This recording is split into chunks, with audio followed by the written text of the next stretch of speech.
आज के इस सेशन में हम लोग पढ़ेंगे geometric mean between two given numbers, यानी दो दिए गए संख्या के बीच गुणोत्तर माध्य। तो अब देखिए यहाँ पर जो है शुरू करते हैं।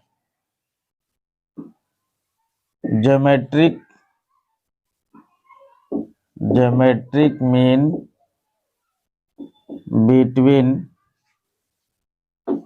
बिटवीन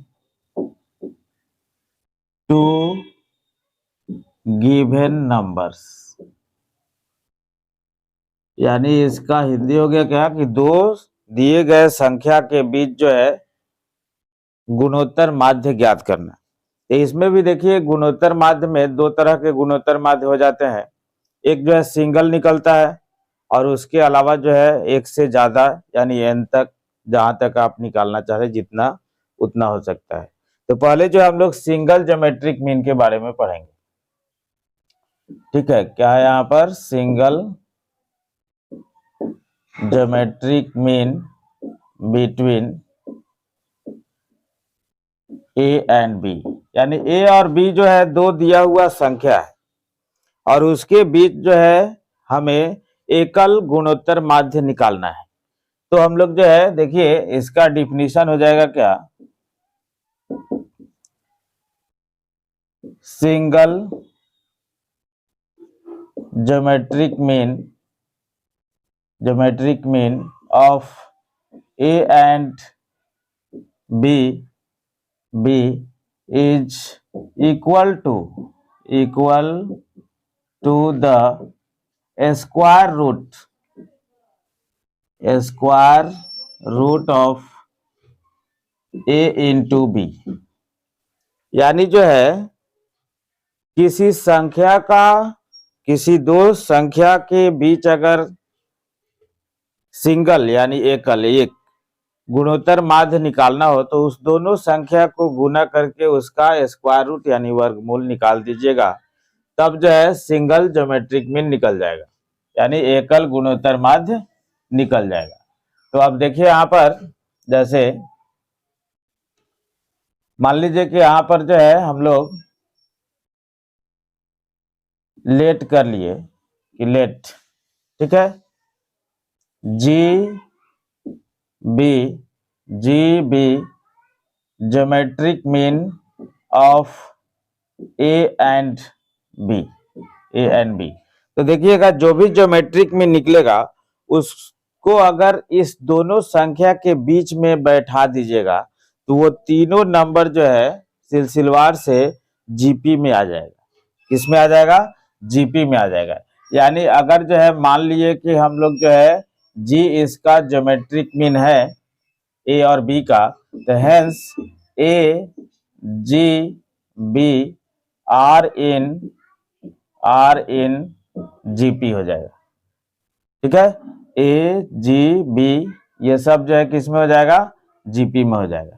तो इसलिए आप जो है ऐसा कर सकते हैं कि जी बाई ए इक्वल टू जो है बी बाई जी, ये जो है बराबर होगा गुणोत्तर श्रेणी, यानी जीपी का जो रूल होता है, दूसरा बटा पहला इक्वल टू तीसरा बटा दूसरा, आगे जाएगा तो चौथा बटा तीसरा, ये सबका सब जो है बराबर होता है, जिसको हम लोग जो है ज्योमेट्रिक प्रोग्रेशन में कॉमन रेशियो यानी सार्व अनुपात कहते हैं। तो ये तीन नंबर जो है जब जीपी में हो गया तो दूसरा बाई पहला इक्वल टू तीसरा बाई दूसरा हो जाएगा, यानी यहां से आगे आपको जो है जी स्क्वायर इक्वल टू जो है ए बी, यानी कहने का मतलब क्या है कि जी इक्वल टू जो है root under A B. G equal to क्या आया? Root under A B. तो ये जो है आपको जो है गुणोत्तर माध्य हो गया। तो इस तरह से अगर जो है दो संख्या का सिंगल ज्योमेट्रिक में निकालना हो तो इस प्रकार से आप जो है डायरेक्ट निकाल सकते हैं। जैसे एग्जाम्पल के तौर पर, ठीक है ना, एग्जाम्पल के तौर पर कि फाइंड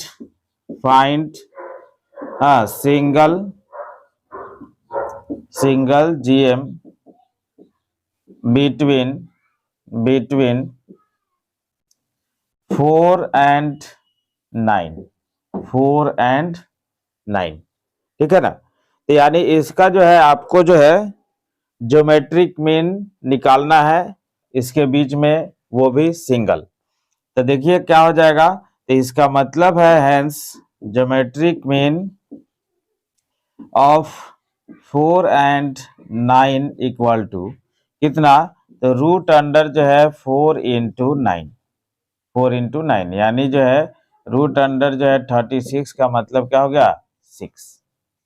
ठीक है, यानी डेट इज आप देख लीजिए यहां से इस एग्जांपल के थ्रू कि 4, 6 और 9 ये सब का सब जो है किस में आ गया, तो आपको जो है जीपी में आ गया। देखिए अब अगर इसका कॉमन रेशियो निकाल करके देखें तो इसका कॉमन रेशियो कितना आने वाला है, तो 3/2 आने वाला है। देख लीजिए 6/4 और इक्वल टू जो है 9/6 अगर करिएगा तो ये पूरा पूरा कट के जो है 3/2 आएगा।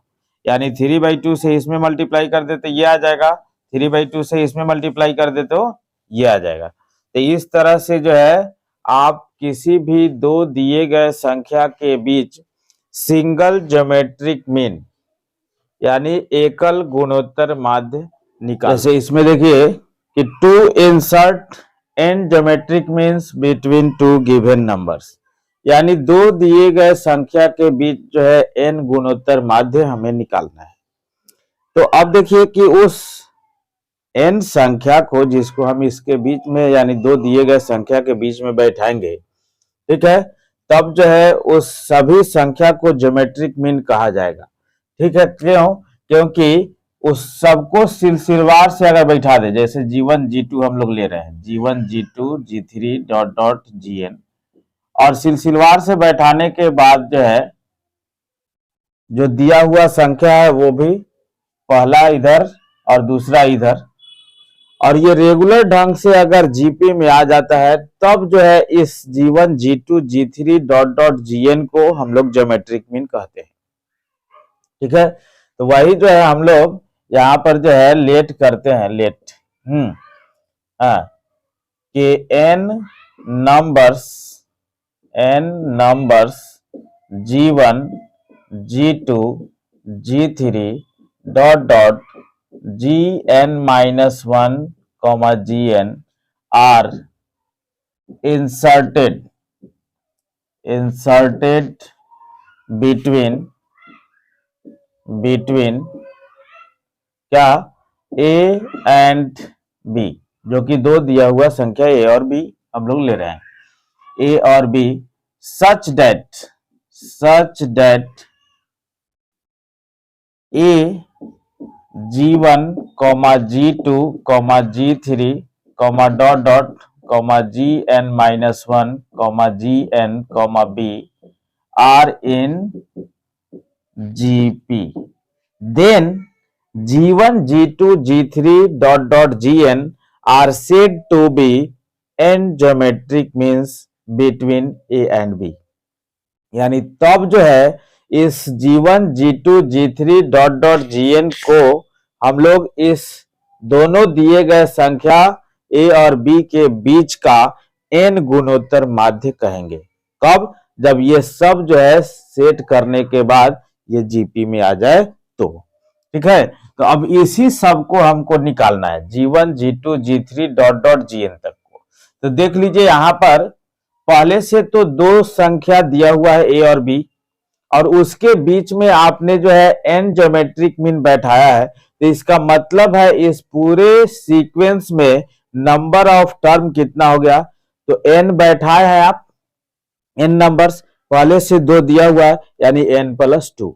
जैसे मान लीजिए कि अगर जो है 10 नंबर पहले से दिया हुआ है जिसको दो संख्या के बीच में बैठाना है।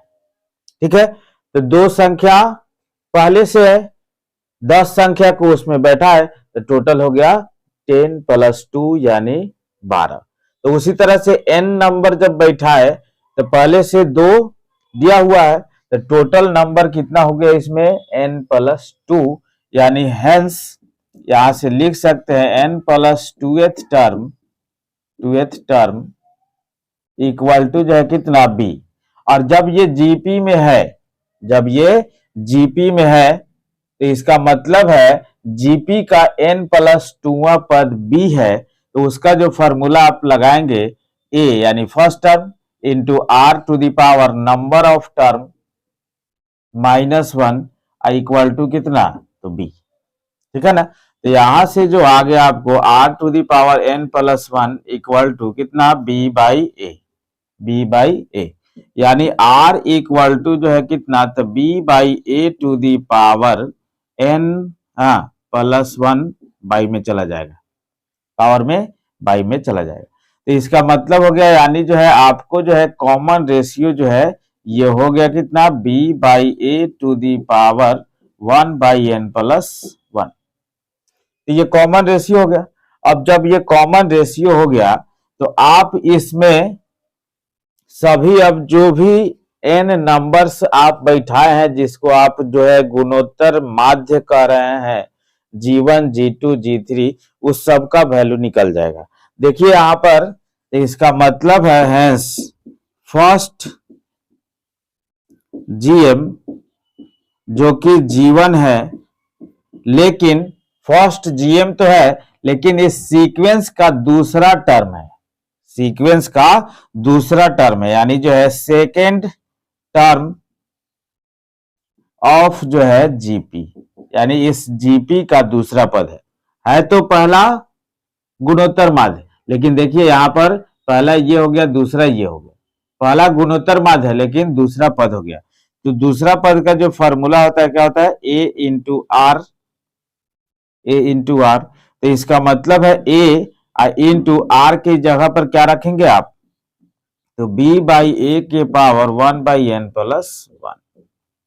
ठीक है ना, उसी तरह से अगर जो है हम लोग सेकेंड जीएम निकाले, यानी दूसरा जीएम G2, तो सेकेंड जीएम है यानी दूसरा ज्योमेट्रिक मीन है, लेकिन इस सीक्वेंस का तीसरा टर्म है। तो तीसरा टर्म किसी जीपी का कैसे निकलता है, तो a इंटू आर स्क्वायर से, तो a into R square, R कितना आया है यहां से देख लीजिए, उसको जो है बैठाइए, तो b/a के पावर 1/n+1 का होल स्क्वायर जब करेंगे तो 2 से इसमें पावर मल्टीप्लाई होगा, तो 2/n+1। इसी तरह से G3 जब निकालेंगे आप तो AR³ आएगा, क्यों, क्योंकि G3 जो है इस GP का चौथा पद है लेकिन तीसरा GM है, तीसरा गुणोत्तर माध्य है। तो इसका मतलब है A इंटू b/a का पावर जो है यहाँ पर 3/n+1 हो जाएगा।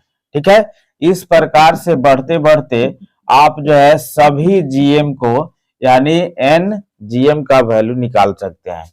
यानी लास्ट में जब GN यहां पर चले तो देख लीजिएगा, जैसे G1 था तो दूसरा पद था, G2 था तो तीसरा पद था, G3 था तो चौथा पद है, लेकिन तो इसका मतलब है GN है तो ये कौन सा पद है, n+1वां टर्म है, क्योंकि इधर से भी आप देख सकते हैं B जो है n+2वां पद है, तो उससे जस्ट पीछे है तो n+1वां पद हो जाएगा।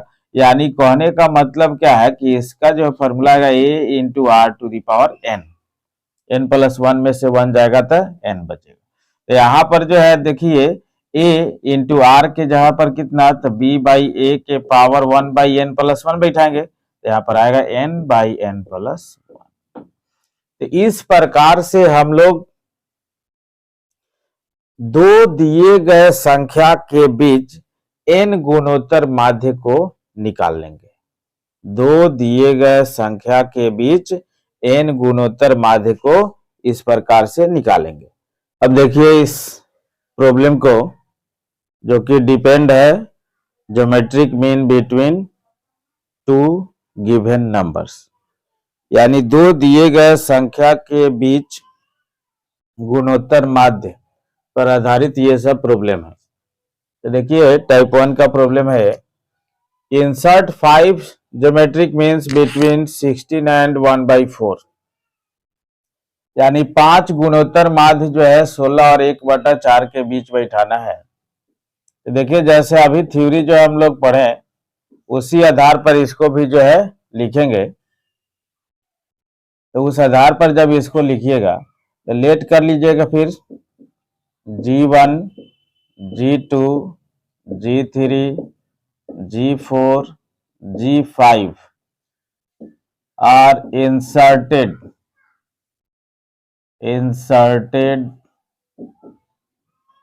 between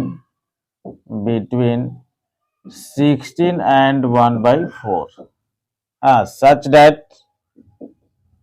that क्या, तो 16, G1, G2 डॉट डॉट और फिर जो है G5, 1/4 आर इन जीपी। क्योंकि अभी बतलाया गया है कि दो संख्या के बीच अगर जो है n गुणोत्तर माध्य बैठाएं, यानी n संख्या बैठाएं जो उस पूरे को जीपी में बना दे, तो n संख्या को हम लोग जो है ज्योमेट्रिक मीन कहेंगे।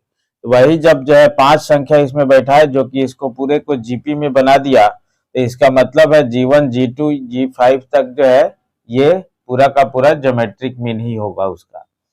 तब तो यहाँ पर जो है ये अब देखिए, अब इसमें टोटल टर्म कितना हो जाएगा, पहले से 2 दिया हुआ है, 5 बैठा है, तो 5 और 2 7, यानी जो है सेवेंथ टर्म इक्वल टू जो है कितना, तो 1/4। इसका जो है जब जो है काम करिएगा तो a इंटू आर, आर का पावर जो है 7 - 1 यानी 6 इक्वल टू 1/4। दैट इज यहाँ से जो आपको आ गया r⁶ इक्वल टू कितना, तो 1 बाई जो है 16 चौका 64। ठीक है ना। इसका मतलब है r का वैल्यू यहाँ पर कितना आएगा, ±1/2 दोनों हो सकता है। ठीक है ना। तो जो है यहाँ से जब चलेंगे तो r इक्वल टू ±1/2। अब देखिए, अब वेन जब r का वैल्यू जो है +1/2 लेंगे, तो अब देख लीजिए r तो आ गया है, तो डायरेक्ट आप लिखते चले जाइए, क्योंकि G1 जब आप लिखिएगा तो G1 का मतलब दूसरा टर्म है, लेकिन पहला ज्योमेट्रिक मीन है। ठीक है ना। तो दूसरा टर्म का फॉर्मूला होता है AR, यानी A का मतलब 16 इंटू R का मतलब 1/2 मिला हुआ है। अब इसी से प्रत्येक पिछला टर्म में अगर मल्टीप्लाई करते चल जाए तो सब निकल जाएगा, तो 2 8 जो है 16 हो गया। वैसा ही जो है G2 निकालिएगा, तो फिर इसमें 1/4 से 1/2 से मल्टीप्लाई कर दीजिए, यही जो है 4 हो जाएगा। G3 निकालिएगा, यही हो जाएगा कितना 2। G4 निकालिएगा तो ये हो जाएगा 1। G5 निकालिएगा तो ये हो जाएगा 1/2। सबका सब जो है संख्या निकल गया। अब इस प्रकार से इसमें जो है insert 2 numbers between 3 and 81 show that the resulting sequence in GP, यानी 3 और 81 के बीच जो है 2 संख्या बैठाए जो कि इसको जीपी में बना दे, यानी जो है जो परिणामी अनुक्रम आए उसको जीपी में बना दे। तो यहाँ से जब चलेंगे हम लोग, तब जो है 3 और 2 संख्या जो है G1 और G2 इसमें बैठा दिए, और फिर जो है लास्ट में 81 हो गया, आर इन जीपी, यानी परिणामी अनुक्रम जो है जीपी में हो जाए। तो इसका मतलब है इसमें टोटल टर्म 4 हो गया, तो 81 जो है फोर्थ टर्म होगा, 81। तो 81 जब जो है फोर्थ टर्म हो गया, तो यहाँ से चलिए लिखिएगा, तो 81 इक्वल टू ए का मतलब 3, आर का मतलब पावर 3 हो जाएगा, आर के पावर। तो यहाँ से जो है 3 से 27 या 81, आर क्यूब इक्वल टू जब जो है 27 है, तो आर का वैल्यू 3 हो गया। अब 3 से प्रत्येक पिछला मल्टीप्लाई करते चल जाइए, सब आ जाएगा। तो G1 हो जाएगा कितना 9, और फिर जो है G2 हो जाएगा कितना 27, निकल गया। इस प्रकार से यहाँ पर जो है insert 3 numbers between 1 and 256 show that the resulting sequence in GP. अब इसके बीच में जो है 3 नंबर्स बैठाना है, वैसे ही जो है यहाँ पर आप जो है चलेंगे कि 1, G1, G2, G3, सॉरी यहाँ पर जो है फिर जो है 256 आर इन जीपी। जहां पर जो है 3 संख्या हो गया G1 G2 G3, ये सबको निकालना है। तो फिर जहां पर जो है 3 संख्या बैठा है, पहले से 2 दिया हुआ है, तो टोटल हो गया 5, यानी जो है लास्ट टर्म जो होगा वो 5th टर्म होगा, इक्वल टू जो है 256। यानी कहने का मतलब है formula A into R to the power 5 minus 1 यानी 4 इक्वल टू जो है 256, ठीक है ना। तो R इक्वल टू जब निकालिएगा तो यहाँ पर जो है कितना हो जाएगा, तो प्लस माइनस कितना, तो 4, क्योंकि इवन पावर रहता है तो प्लस माइनस में आता है।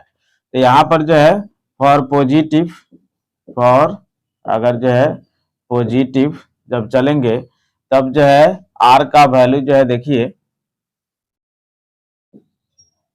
पॉजिटिव, फर्स्ट टर्म जो G1 आएगा वो जो है इसमें 4 से मल्टीप्लाई करेंगे तो 4 आ जाएगा, फिर जो है G2 आएगा तो 16 आएगा, फिर जो है G3 आएगा तो 16 चौका 64 हो जाएगा, और उसी तरह से जो है सब निकल जाएगा फॉर निगेटिव के लिए भी। फॉर निगेटिव के लिए भी आप जब चलिएगा तो वही आएगा, तो -4 से मल्टीप्लाई कीजिएगा तो G1 का वैल्यू -4 हो जाएगा, और फिर जो है G2, हाँ इसमें जब -4 से मल्टीप्लाई कीजिएगा तो +16 हो जाएगा, अब G3 निकालिएगा तो फिर जो है माइनस में 64 हो जाएगा, ठीक है। यानी फॉर निगेटिव फॉर पॉजिटिव दोनों के लिए आ सकता है। उसी तरह से इसमें भी जैसे निगेटिव को जो है हमने छोड़ दिया है, लेकिन निगेटिव भी लेकर के चलेंगे आप, तो एक जो है प्लस आएगा तो दूसरा माइनस आएगा। जैसे यहाँ पर जो है निगेटिव के लिए अगर चले तो फिर जो है G1 जो निकालते R करते -1/2 से मल्टीप्लाई होता तो -8 होता, तो फिर +4 होता, तो फिर -2 होता, तो फिर +1 होता, तो फिर -1/2 होता। तो इस प्रकार से जो है आप जो है ज्योमेट्रिक मीन पर आधारित जो है कुछ प्रॉब्लम जो है इस सेशन में हुआ, फिर अगले सेशन में इससे रिलेटेड जो है प्रॉब्लम और करेंगे।